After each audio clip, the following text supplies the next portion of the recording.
percentual de gordura baixo, quase nada de gordura. Como é que é o ciclo menstrual dessas atletas? Não tem. Não menstrua, por quê? Porque não tem leptina para regularizar. E aí, o que acontece com o paciente que toma mondiário? Ele começa a emagrecer, né? Não só o mondiário, mas o paciente emagrece. Ele começa a reestabelecer essa secreção de leptina, diminui a resistência, eu vou ter a comunicação com a quispectina, FSH, LH, eu começo a regularizar meu eixo, né? Por isso que tem que ter muita atenção do paciente. Fala, cuidado, que você não está tomando ou fazendo contraceptivo, a chance de engravidar é grande no processo de emagrecimento.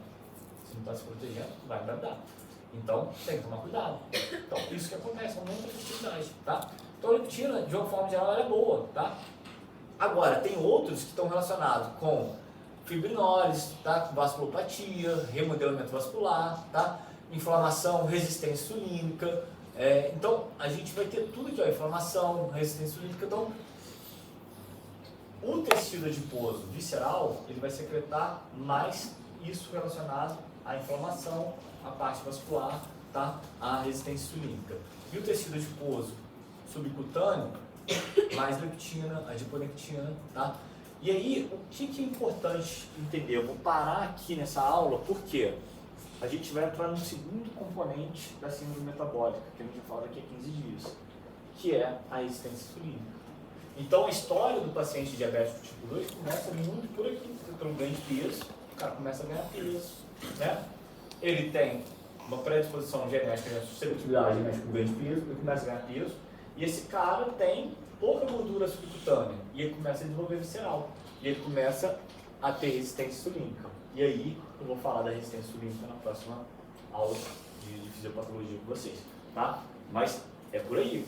Você tá vendo como uma aula vai puxar o gancho para outra? E aí a gente vai voltar a discutir isso aqui, tá? Mas de uma maneira geral, tá? O armazenamento de calorias, né? Esse no tecido adiposo, né? Acontece pelo balanço energético positivo. O tecido adiposo ele pode expandir de duas maneiras, hiperplasia e hipertrofia. Hiperplasia quando eu vou fazendo mais diferença do tecido adiposo mesenquimal. A hipertrofia aumentando os adipócitos já existentes, tá? Isso aí é porque tá entrando uma outra coisa por cima aí. Tira foto e compartilha. E aí entra essa questão aqui, tá? Que aqui, vamos lá, e é até bom também a gente fazer uma discussão, porque hoje tem muito aquela questão do percentual de gordura, né? Os caras cada vez querem percentual de gordura, e as mulheres também querem percentual de gordura muito baixo, não é saudável, tá? O percentual de gordura ele é importante a gente ter, porque o armazenamento de gordura normal, a gente tem aqui, ó, FGF2 que estimula a glicogênese hepática, a leptina que estimula, né, suprime a ingesta de alimento, promove a glicose, a adiponectina que aumenta a sensibilidade da insulina, suprime a saída de glicose hepática. Então, tudo isso é importante para a gente, tá? Isso é um armazenamento saudável, tá, gente? Você ter um percentual dentro da normalidade é saudável, faz bem para a saúde, você ter ali um pouco de gordura.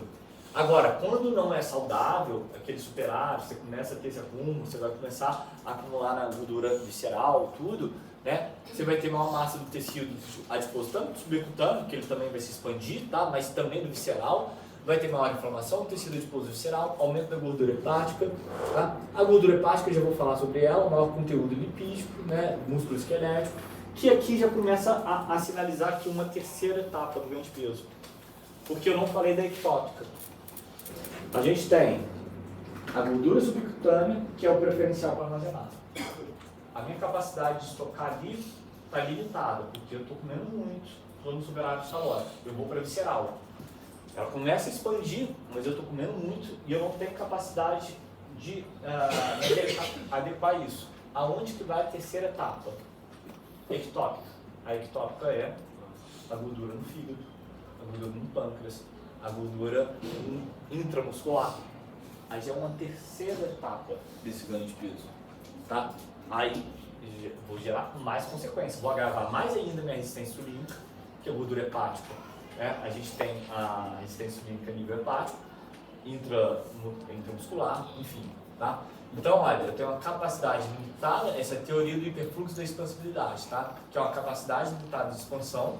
O tecido adiposo tem uma limitada capacidade de expandir, aí é o 7 ponto genético, né? E uma vez ultrapassada a capacidade de estocar gordura, ocorre a evasão desse lipídio para outros tecidos, como músculo, fígado e a deposição ectópica, tá?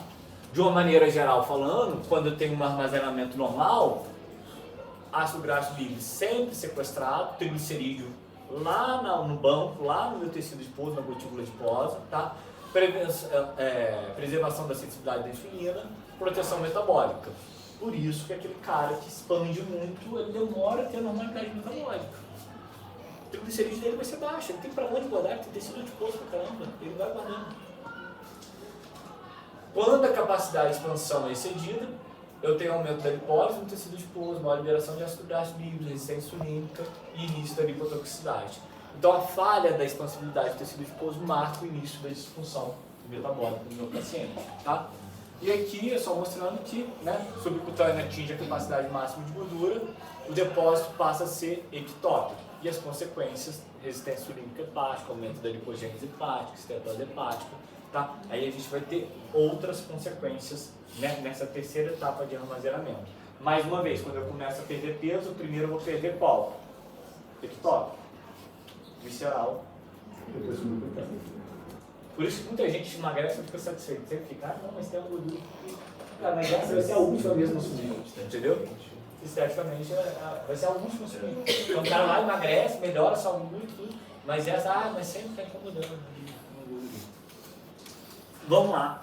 E aí, para a gente finalizar, né, para entregar vocês redondinho para a aula de semana que vem, que aí é a aula de tratamento, a gente tem que fechar o diagnóstico. Eu falei ali dos critérios de síndrome metabólica, que é um tipo de obesidade, né? Que é o excesso de adiposidade que esses pacientes têm.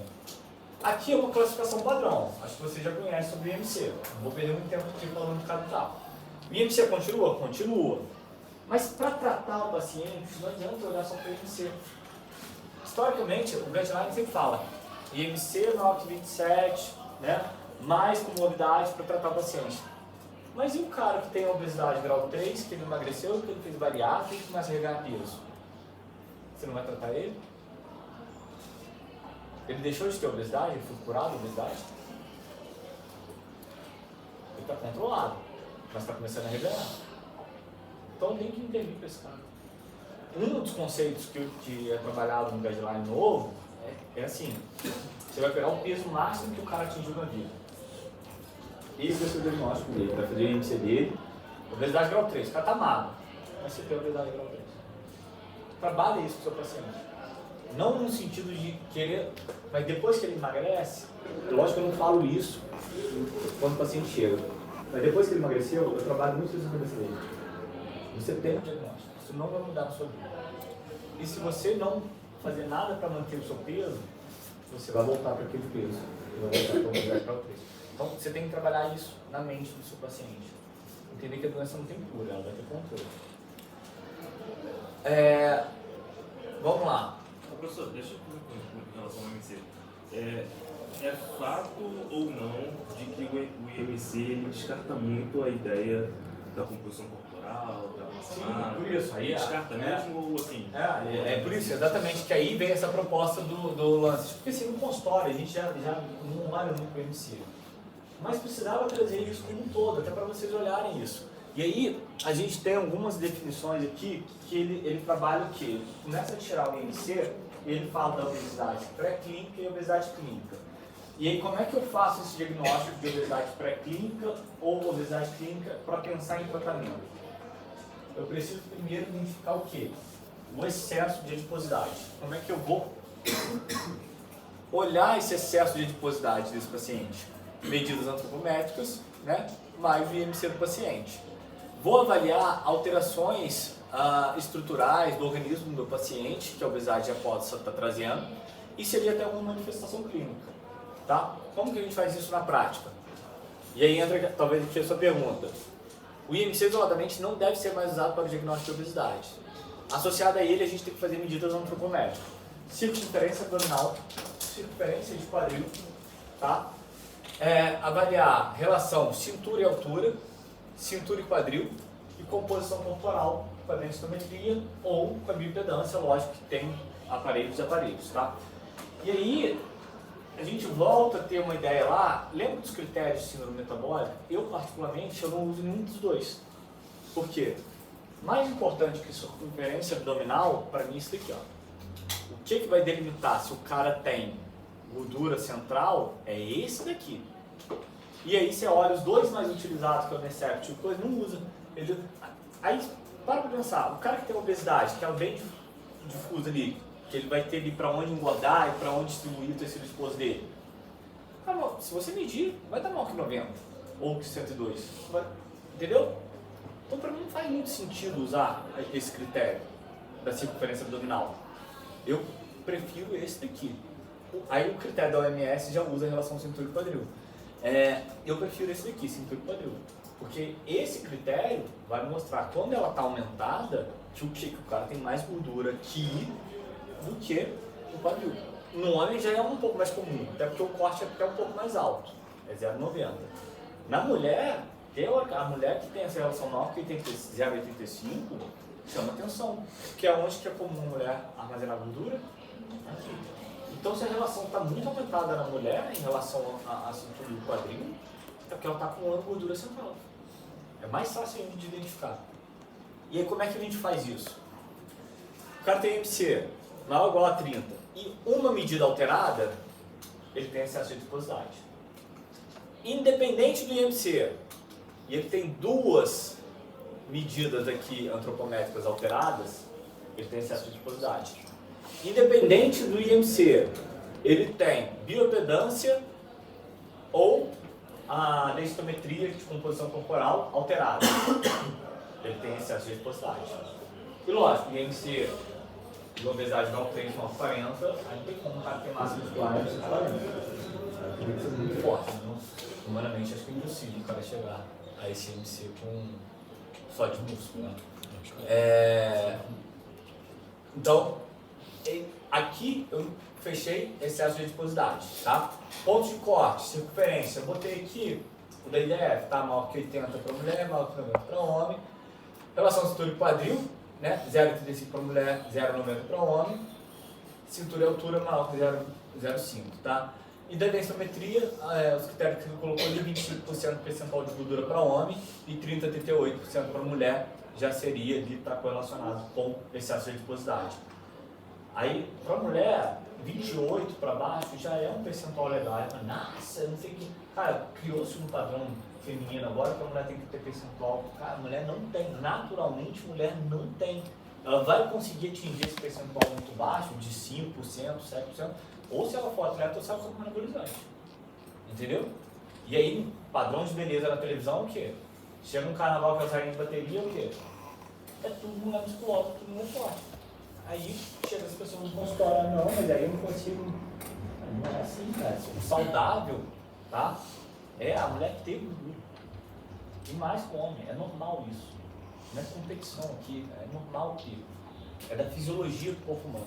Então, acho que. Só que, cara, a televisão, ela tem hora, as redes sociais, ela adoece as pessoas. As pessoas querem atingir coisas que não é o fisiológico, que não é o normal. Professor, deixa eu ver uma comparação, acho que é mais curiosidade na real. Assim, a circunferência abdominal. Por que a gente tem tanta diferença nos dois critérios que lá que você mostrou, né? Um a gente não tem 22 para homem, e o outro é 90, e o outro é 98. Porque o da IDF ele pegou e fez estudos populacionais. Porque se você for olhar, no Japão, por exemplo, vai ser outro critério, na Europa também, até para o perfil, fugiu a palavra agora, mas da questão populacional mesmo, tá? Fugiu o nome aqui da palavra aqui. Mas da população, do país, aquela perfil de pessoa, tipo assim, o europeu, biotipo. Biotipo não, é biotipo. Não é biotipo não, vou lembrar o que é. Não, é quando fala da pessoa que é daquela região do país, fugiu agora. Etnia. A etnia do paciente, entendeu? Tem etnias diferentes, tá? De asiático, sul-americano, de africano, as coisas são etnias diferentes. Então, por isso tem essa diferença ali, tá? Vamos lá. Então, uma vez a gente identificou o excesso de adiposidade, a gente vai procurar as anormalidades metabólicas do paciente, se ele estiver presente, né? Aí ele tem obesidade clínica. Se ele não tem, é uma obesidade pré-clínica. E aí ele determina isso, ele em vez de ele bota como mais uma sugestão de tratamento para você avaliar. Ele colocou no guideline, não quer dizer que ele bateu o martelo, tá? Saiu agora recentemente até uma outra proposta. Então, assim, são coisas que estão mudando porque a gente sabe que não é só mais o IMC. O IMC ele funciona muito para a gente fazer estatística de obesidade na população, entendeu? Para um estudo populacional, ele é fácil, todo mundo consegue fazer o IMC e tal, mas individualmente você não pode usar o IMC no seu ambulatório, você tem que usar alguns testes para você individualizar seu paciente, porque muitas vezes o cara vai ter IMC normal com excesso de adiposidade, tá? Ou um sobrepeso com excesso de adiposidade. Ou vai ter aqueles também que tem percentual de gordura baixo, o cara é mais forte. Vou dar um exemplo de um paciente lá agora. O cara chegou, ele está com IMC de 34, 15% de gordura. O cara chegou com obesidade grau 3 lá. Grau 3 alto, ele já era, né, era mais 45. O cara, ele, do mesmo jeito que ele tinha muita gordura, ele tinha muita massa. Né? O cara mais velho e tal. E esquece, cara, não tem como o crescimento do peso dele, tá saudável, o crescimento de gordura dele tá bom, o cara tá saudável, é tudo ali. Ele vai ser IMC de T4, não tem que ficar de não, mas T4 é obesidade. Não, ele tá com percentual de gordura normal. É dele, é genética dele. Aí você fala assim, esse cara tomou anabolizante. Não, nunca tomou, é dele, cara, o cara é forte. O biotipo do cara, forte pra caramba, tava com obesidade, cheguei, cara, e sossegado, 34 de IMC, vai ficar com tudo ali, esse objetivo com ele. Sem doença, sem medicação, tá tudo certo. Tá? Então é só pra gente entender que tem gente que tem muita massa muscular mesmo, tá? E aí vem a questão da etnia, tá? Muda. Aqui são as anormalidades, não para aqui para ler, até ficou ruim esse slide aí, mas daí acho que desenhadinho pra vocês, depois eu mando o guideline também, mas